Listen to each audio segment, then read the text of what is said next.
Magandang araw po ma'am. Ako nga po pala si Jefferson Lumicon at ginawa ko po itong video na ito para po mailahad sa inyo na galing po sa aking puso ang aking mga karanasan at bakit nga po pala itong litratong ito o itong gawain ito ang aking napili na bilang aking isang best work.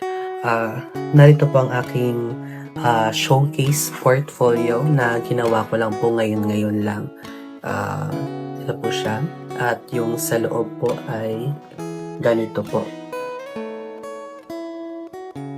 Yan po siya.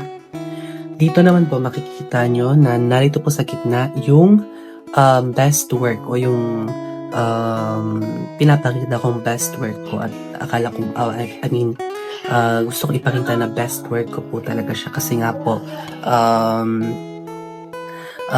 ito po yung kung para kumbaga ito po yung naging gawa ko na kung saan hindi lang po talaga kaalaman ang aking nilaban kundi yung abilidad ko po kung paano po ako magturo lalo na po sa pagsasalita po ng Filipino at isa po yun sa aking naging isang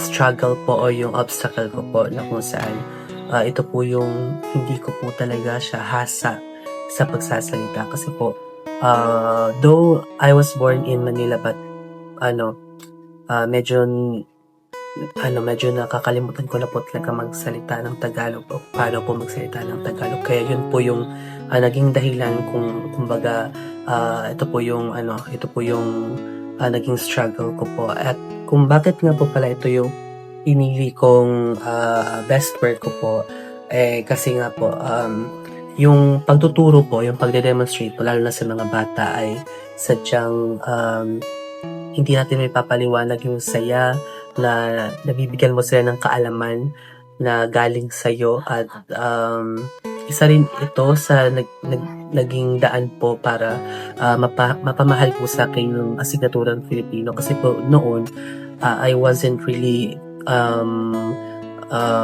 into Filipino but then when I started with your subject, the Filipino 101, I realized that meron po talagang essence o meron po talagang kahalagahan ang Filipino. And by that, itong gawain po ito ang nagsilbing inspiration ko po na may pakita sa inyo kung gaano ko nga po pala talaga kamahal ang aking ginawa noong kahapon, yung pag-demonstrate po namin. And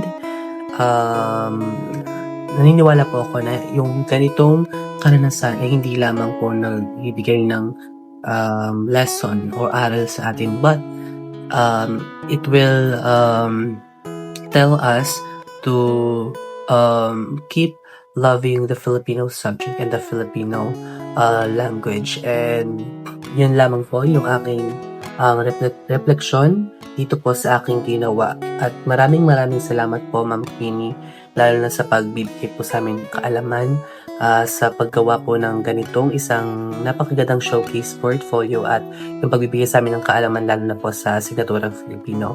And yun lamang po. Ako nga po ulit si Jefferson Lumicon at maraming salamat po sa pakikinig at pagbibigay sa akin ng mga kaalaman.